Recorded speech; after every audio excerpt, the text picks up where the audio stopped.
नमस्कार। MSG 6 के अंतर्गत आज हम वापस से देशभक्ति और राष्ट्रवाद का विकास इसी विषय पर चर्चा करेंगे जिस पर हमने कल चर्चा करी थी। तो भारत में अंग्रेजी राज के प्रति उस समय के बुद्धिजीवी वर्ग के रवैये को समझने के लिए ये समझना होगा कि उनका सन 1857 के संग्राम के प्रति क्या रवैया था, यानी क्यों ऐसी बातें उनके मन में आ रही थी। 1857 में जो संग्राम किया गया था उसके पीछे उनकी राय क्या थी। तो इस संग्राम को इंग्लैंड में बैठे हुए कार्ल मार्क्स ने भारत का प्रथम स्वतंत्रता संग्राम कहा था। इसको किसने? कार्ल मार्क्स ने कहा कि ये भारत का प्रथम स्वतंत्रता संग्राम है जो कि स्वतंत्रता के लिए भारतीय लोगों ने लड़ा था। लेकिन उस दौर के भारतीय बुद्धिजीवी और लेखकों ने अपवाद रूप में इसका समर्थन नहीं किया। मतलब इसके साथ ही जो यहाँ के बुद्धिजीवी थे उन्होंने इस बात को अपवाद के रूप में समझते हुए इस बात के साथ में उनका समर्थन नहीं दिखाया। हिंदी लेखक प्राय उस पर मौन दिखाई देते हैं और यदि वे इस पर कुछ कहते हैं तो उसको अनर्थकारी ही बताते हैं। वे भारत में अंग्रेजी राज की स्थापना को देवीय देवीय वरदान मानते हैं। वो क्या समझते थे, भारतीय लोग क्या समझते थे कि विदेशी लोग जो यहाँ भारत में आए हैं वो उनके लिए एक तरीके से वरदान है। ये उम्मीद जताते हैं कि महारानी विक्टोरिया के शासन के अधीन रहकर वे भी वैसी ही तरक्की कर सकेंगे जैसे इंग्लैंड कर रहा है। साथ ही उनको ये भी भ्रम था कि यदि हमने रानी विक्टोरिया को ही अपना मान करके चले तो जैसे इंग्लैंड की तरक्की हो रही है वैसे ही भारत का विकास होगा। यही नहीं, ये भी उम्मीद करते थे कि जो अधिकार इंग्लैंड की जनता को मिले हुए वही अधिकार भारत की जनता को भी मिलेंगे। यही आशा उन्हें अंग्रेजी राज का समर्थक बनाती है और वे अपने को राजभक्त घोषित करते हैं। यानी वो यहाँ पर एक तरीके से देखा जाए तो ये पूरी तरीके से एक अज्ञानता है कि आप दूसरे व्यक्ति की किसी के हाथ में सत्ता है और आप उसको अपन ये समझ रहे हैं कि ये हमारी प्रगति हो रही है। ये भावना थी उस समय के लोगों की, ये अज्ञानता थी। मूल रूप से ये अज्ञानता थी जिसको भारतेंदु जी ने जाके पहचाना। ये 1857 की बात है जिसको कि भारतेंदु जी ने पहचाना है और 1900 दशक में फिर क्या हुआ उसको भी मैं आगे लेके चलूँगी। यही नहीं, वे ये भी उम्मीद करते हैं कि जो अधिकार इंग्लैंड की जनता को मिले वे अधिकार भारत की प्रजा को भी मिलेंगे। यही आशा उन्हें अंग्रेजी राज की समर्थक बनाती है। वे अपने को राजभक्त घोषित करते हैं। यही नहीं, वे इस पर ये मानते हैं कि और साबित करते हैं कि अंग्रेजी राज उन्हें पहले से श्रेष्ठ क्यों है।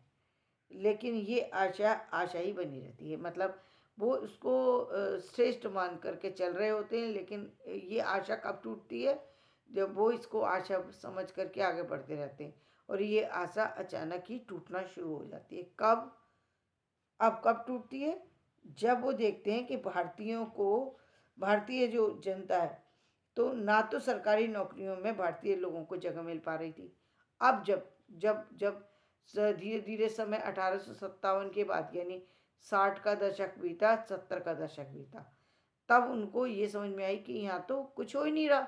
मतलब भारतीय लोगों को तो सरकारी नौकरी नहीं मिल पा रही है, ऊंचे पद नहीं मिल पा रहे हैं,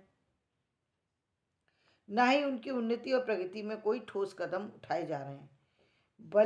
बल्कि इसके विपरीत तरह तरह के करों द्वारा भारतीय धन जो है वो इंग्लैंड के लिए भेजा जा रहा है।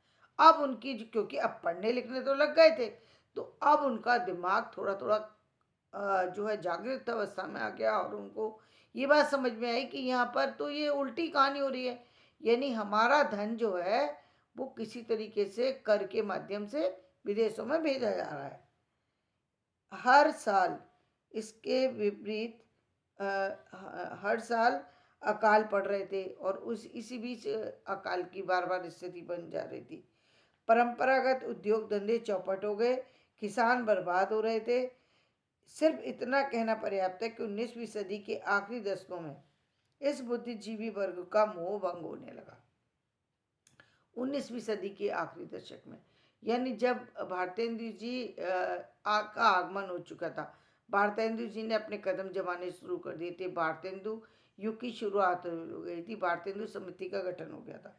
तब उनका ये जो 19वीं सदी के दशक में उनका मोह जो है अंग्रेजों की तरफ से खत्म होना शुरू हो गया।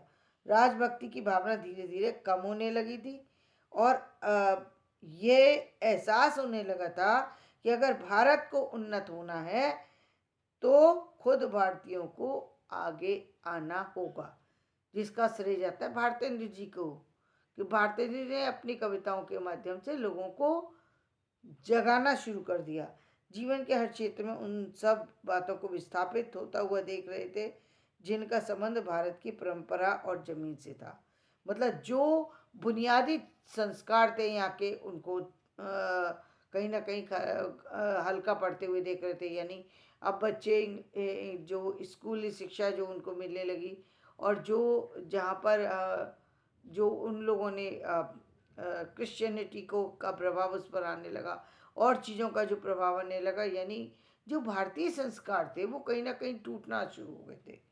उससे क्या हुआ, भारत में बना माल बाजारों में निष्कासित हो रहा था, उनका स्थान विदेशी माल ले रहा था, भारतीय उद्योग नष्ट हो रहे थे, भारतीय कारीगर बेकार हो रहे थे, स्वदेशी की भावना।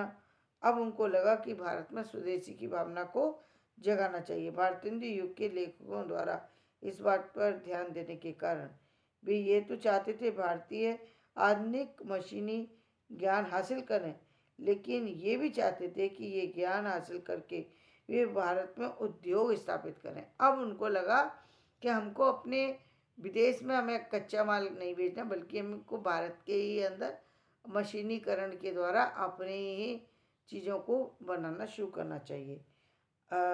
जाहिर है इसके लिए लोगों को जागृत होने की ज़रूरत थी, जो कि वे जागृत होना शुरू हो गए और एकजुट होकर के अब काम करना शुरू कर दिया था। धन्यवाद। मैं अपना वीडियो समाप्त करती हूँ। कल वापस से मैं इसी टॉपिक पर फिर से बात करूँगी।